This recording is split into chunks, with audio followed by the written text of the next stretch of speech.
పోసి అక్కడ నుంచి తెలంగాణ ప్రాంతంలో సాగునీటి వసతులు కల్పిస్తా అని చెప్పి ఈ ప్రాజెక్టు నిర్మాణం చేపట్టడం జరిగింది.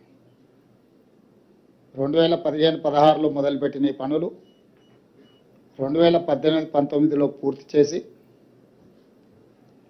ప్రజలకు అందుబాటులోకి తీసుకొచ్చినని చెప్పి ఆనాటి ప్రభుత్వం చంద్రశేఖరరావు గారు చెప్పడం జరిగింది.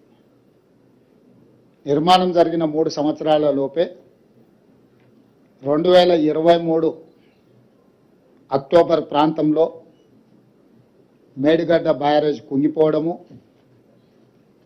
అన్నారం సుందిళ్ళ బ్యారేజులు పగుళ్ళు రావడము, ఆనాడు ప్రాజెక్టులు ప్రమాదంలో పడ్డాయి అని సాంకేతిక నిపుణులు, నేషనల్ డ్యామ్ సేఫ్టీ అథారిటీతో సహా కేంద్ర ప్రభుత్వ రంగ సంస్థలు గుర్తించి వాటి మీద విచారణ చేసి ఆ విచారణ సందర్భంగా ప్రణాళికల లోపం, నిర్మాణ లోపం, నిర్వహణలో లోపం, డిజైనింగ్, కన్స్ట్రక్షన్, ఆపరేషన్ అండ్ మెయింటెనెన్స్లో లోపాలు ఉన్నాయి. దీని మీద పూర్తి స్థాయిలో విచారణ జరగాలని ఆనాడు రాష్ట్ర ప్రభుత్వానికి చంద్రశేఖరరావు గారు ముఖ్యమంత్రిగా ఉన్నప్పుడే నివేదికలు ఇవ్వడం జరిగింది. ఆ సందర్భంలో పిసిసి అధ్యక్షుడిగా నేను, శ్రీ రాహుల్ గాంధీ గారు మేడిగడ్డ బ్యారేజ్ను సందర్శించి మా కాంగ్రెస్ పార్టీ నాయకులు ఆనాడు బట్టి విక్రమార్క గారు, శ్రీధర్ బాబు గారు, ఉత్తమ్ కుమార్ రెడ్డి గారు ఈ ప్రాజెక్టులను పర్యటనలు చేపట్టి ఇందులో లోపభూయిష్టమైన నిర్ణయాలు, అవినీతి, ఆశ్రిత పక్షపాతము, నిర్లక్ష్య వైఖరి, ఎన్నో లోపాలతో కూడుకున్న నిర్ణయాల వల్ల ఈరోజు దాదాపుగా 1,00,000 కోట్ల రూపాయలు పెట్టి నిర్మించిన కాళేశ్వరం ప్రాజెక్టు పూర్తిగా కూలిపోవడం, దీని మీద విచారణకు ఆదేశిస్తాం ప్రభుత్వం అధికారంలోకి రాగానే అని చెప్పడం జరిగింది. ఎన్నికల మేనిఫెస్టోలో కూడా ఈ విషయం స్పష్టంగా జ్యుడిషియల్ ఎంక్వైరీ చేస్తామని ఆనాడు మేనిఫెస్టో కమిటీ చైర్మన్గా శ్రీధర్ బాబు గారి నేతృత్వంలో కాంగ్రెస్ పార్టీ తెలంగాణ ప్రజలకు మాట ఇవ్వడం జరిగింది.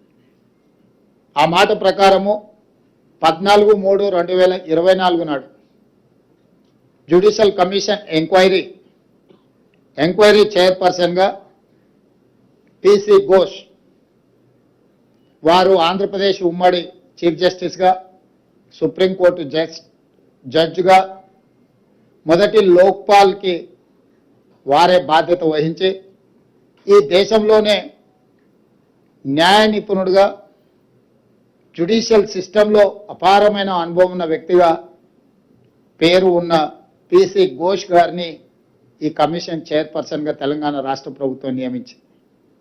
అక్కడి నుంచి దాదాపుగా 16 నెలలు ఘోష్ కమిషన్ నాటి మాజీ ముఖ్యమంత్రిని, సాగునీటి పారుదల శాఖ మంత్రిని, ఆర్థిక మంత్రిని, ఐఏఎస్ అధికారులను, ఇంజనీరింగ్ అధికారులను, నిర్మాణంలో పాల్గొన్న నిర్మాణ సంస్థల్ని, ప్రజా సంఘాలను, పాత్రికేయ మిత్రులను, ప్రజలు ఎవరైనా ఈ ఓపెన్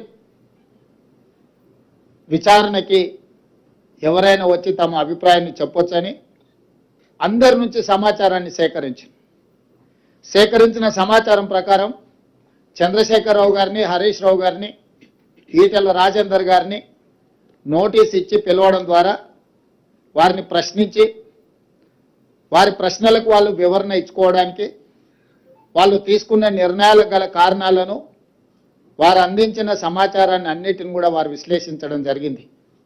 విశ్లేషించిన తర్వాత 16 నెలల తర్వాత మొన్న 31 తారీఖు నాడు 665 పేజీల సుదీర్ఘమైన నివేదికను తెలంగాణ రాష్ట్ర ప్రభుత్వానికి పిసి ఘోష్ కమిషన్ అందించడం జరిగింది.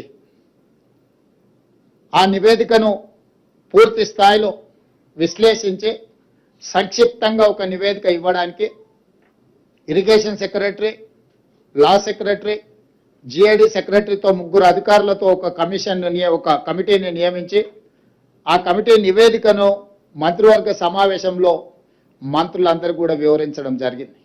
ఇదే కాకుండా 665 పేజీల కమిషన్ నివేదికను ఈరోజు మంత్రివర్గంలో ప్రవేశపెట్టి దాన్ని మంత్రివర్గ ఆమోదం కూడా చేయడం జరిగింది. వాటికి సంబంధించిన సమాచారాన్ని పూర్తి స్థాయిలో మీడియా మిత్రులకు చెప్పాలని మంత్రివర్గ సహచరులందరితోని పత్రికా సమావేశాన్ని ఏర్పాటు చేసి అందులో ఉన్న ప్రధానమైన అంశాలను అన్నిటిని కూడా సాగునీటి పారుదల శాఖ మంత్రివర్యులు ఉత్తమ్ కుమార్ రెడ్డి గారు మీకు సుదీర్ఘంగా వివరించారు. అదేవిధంగా ఆర్థిక మంత్రి ఉప ముఖ్యమంత్రి భట్టి విక్రమార్క గారు అందులో ఉన్న చాలా విషయాలను మీకు తెలియజేయడానికి ప్రయత్నం చేసింది. వీటి నేపథ్యంలో ఊరు మార్చి, పేరు మార్చి, అంచనాలు మార్చి, అవినీతికి పాల్పడి అక్రమాలకు పునాదులు వేసి నిర్మించిన కాళేశ్వరం ప్రాజెక్టు ఈరోజు కూలిపోయింది. స్పష్టంగా కమిషన్ ఇందులో ఈ వివరాలన్నిటిని పొందుపరిచింది. దానికి సంబంధించిన ప్రజాప్రతినిధులు, ఐఏఎస్ అధికారులు, ఇంజనీరింగ్ నిపుణులు, నిర్మాణ సంస్థలకు సంబంధించి పూర్తి వివరాలను విశ్లేషణాత్మకంగా వారు రిపోర్ట్ ఇవ్వడం జరిగింది.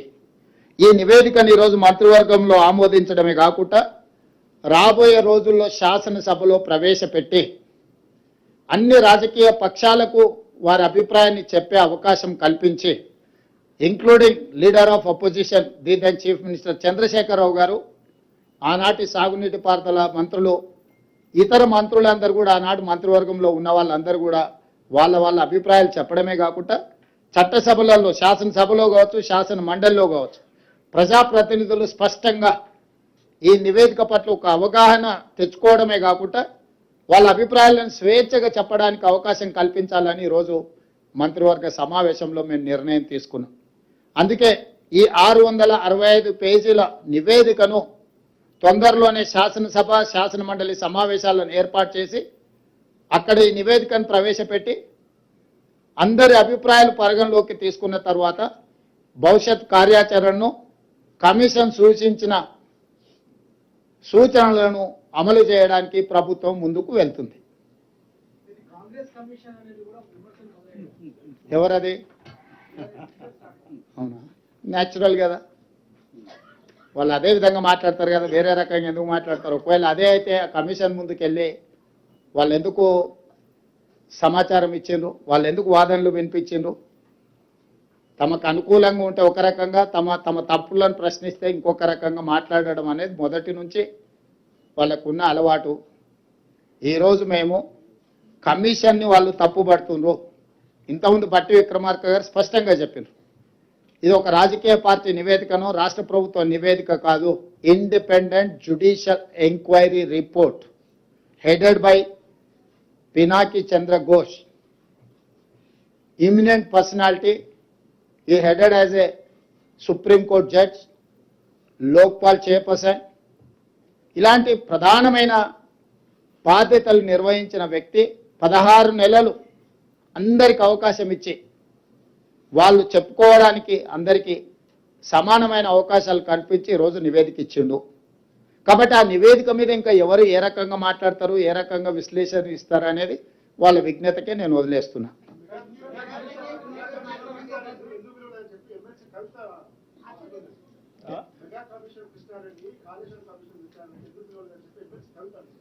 మరి వాళ్ళ ఫాదర్ని అడగాలి. ఎందుకనంటే ఎవరికి ఏం మంచి పెట్టినో వాళ్ళ ఫాదర్కి తెలుసు కదా. లేకపోతే వారే వెళ్ళి ఘోష్ గారికి నివేదిక ఇచ్చేది ఉండే, ఇంకో ఇందులో మా ఫాదర్తో వీళ్ళందరూ కుమ్ముక్కై ఉన్నారు, మా బావ హరీష్ రావు గారు వీళ్ళతో కమిషన్లు పొందిండు, వీళ్ళందరూ తోడు దొంగలు గూడు పుటాన్ని చేసిందని కవిత గారు ఘోష్ కమిటీకి ఒక కంప్లైంట్ ఇచ్చిన ఉంటే ఖచ్చితంగా పిలిచి ఉండేవాళ్ళు. ఇప్పుడు కమిషన్ నివేదిక ఇచ్చిన తర్వాత ఎవరిని ప్రశ్నిస్తుంది? ఒకవేళ ఘోష్ గారిని ప్రశ్నించాలంటే వారు కలకత్తాలో ఉంటారు, కవిత గారు కలకత్తాకి వెళ్ళి ప్రశ్నలు వేయవచ్చు.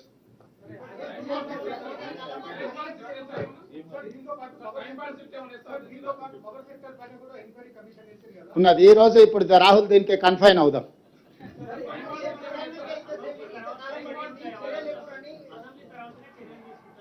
అసెంబ్లీలో చర్చలు చేసిన తర్వాత చర్చల సారాంశం ప్రకారం భవిష్యత్ కార్యాచరణ ఉంటుంది. మీకు స్పష్టంగా చెప్పడం కోసమే మీ ఊహాజనితమైన కథనాలకు కానీ ఊహాజనితమైన ప్రశ్నలకు తావు లేకుండా ఉండడానికే కమిషన్ రిపోర్ట్ ఇచ్చిన 4 రోజుల్లోనే మంత్రివర్గ సమావేశాన్ని ఏర్పాటు చేసి మంత్రివర్గ సమావేశం ఆ నివేదికను ఆమోదించి ఆ నివేదికలో ఉన్న సారాంశాన్ని నిక్షిప్తంగా మీడియా మిత్రులకు అందరూ కూడా కంప్లీట్గా ఇన్ డీటెయిల్ ఒక పవర్ పాయింట్ ప్రజెంటేషన్ ద్వారా మీకు వివరించడం జరిగింది. దీంట్లో ఎలాంటి శశపిశలకు తావు లేదు. నివేదిక సారాంశాన్ని సూచనల్ని తప్పకుండా ఈ ప్రభుత్వం పాటిస్తుంది. దానికి ఒక అప్రోప్రియేట్ సిస్టమ్ని అడాప్ట్ చేసుకోదలుచుకున్నాం. మేము రాజకీయ కక్షాపూరితమైన చర్యలు చేపట్టినట్టు లేకపోతే ఎవరి మీదనో వ్యక్తిగతంగా ద్వేషంతో నిర్ణయాలు తీసుకున్నట్టు ఏమాత్రం చర్చలకు తావు ఇవ్వకుండా ఈ ప్రభుత్వము పారదర్శకంగా పనిచేయాలనుకుంటుంది. కాబట్టి ఈరోజు అన్ని వివరాలను మీ ముందు పెట్టడం జరిగింది.